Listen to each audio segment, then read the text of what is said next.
बाप बेटे की रुला देने वाली कहानी। आनंद एक कॉलेज में छात्र था। उसने एक डीलर के शोरूम में एक सुंदर स्पोर्ट्स कार देखी थी और वे लंबे समय से अपने लिए एक ऐसी ही कार चाहता था। आनंद जानता था कि उसके माता पिता इसे खरीदने के लिए सक्षम हैं, इसलिए उसने उन्हें बताया कि उसे ये कार अपने ग्रेजुएशन कंप्लीट होने पर गिफ्ट के रूप में दे सकते हैं। देखते वो दिन भी आ गया और पिता ने उस जेम्स को अपने निजी कार्यालय में बुलाया। उन्होंने उससे कहा कि मुझे तुम्हारे जैसे अच्छे बेटे पर बहुत गर्व है।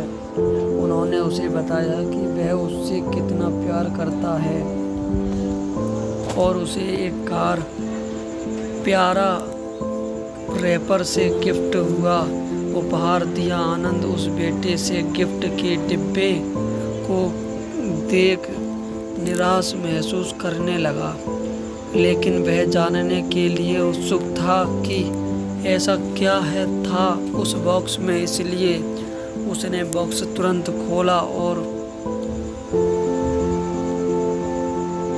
उसमें एक लाल कपड़े से लिपटी भगवत गीता देखी। आप इतने अमीर हैं और आप मुझे केवल एक गीता दे रहे हैं। काफी गुस्से से अपने पिता पर वो चिल्लाया।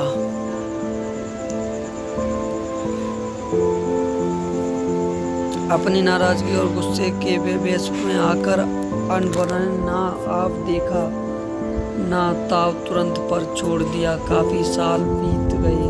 आनंद अब एक सफल व्यवसायी बन गया था। वह अपने जीवन में खुश था। उसकी शादी हो चुकी थी, उसके 2 बच्चे थे, उनका परिवार एक सुंदर घर में रहता था।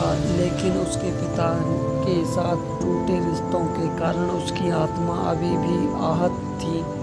आनंद अपने पिता का घर छोड़ने के बाद कभी उनसे नहीं मिला था।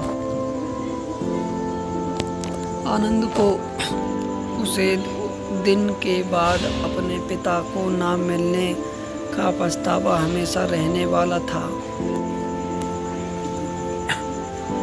क्योंकि एक दिन उस एक पत्र मिला जिसमें उसके पिता के निधन की खबर थी और साथ ही ये बताया गया था कि उन्होंने अपने जीवन भर की पूंजी वसीयतनामा के अनुसार अब आनंद के नाम कर गए थे।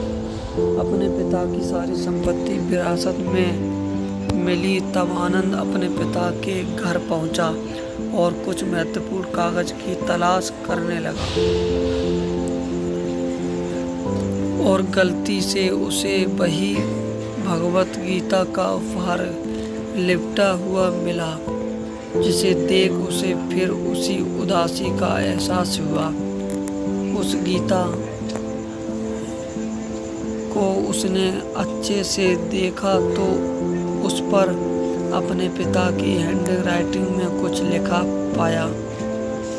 उस पर लिखा था, मैं खुद को बेचकर भी हर सपना पूरा करूंगा तेरा, बस तू अपने सपने जरा बड़े देखना। ये बोल रहा बाप नहीं, जिंदगी का सबसे पहला दोस्त तेरा। ये कविता पढ़ी ही थी कि अचानक उस किताब से ऊपर लगे टैब पर उसके ग्रेजुएट होने की तारीख के बाद ग्रेजुएशन और लिखा हुआ था। आनंद के सर के ऊपर से उसके पिता का साया तो पहले ही उठ चुका था और आज उसकी जिंदगी की सबसे बड़ी गलती के बारे में जानकर उसके पैरों के नीचे से जमीन की खिसक गई।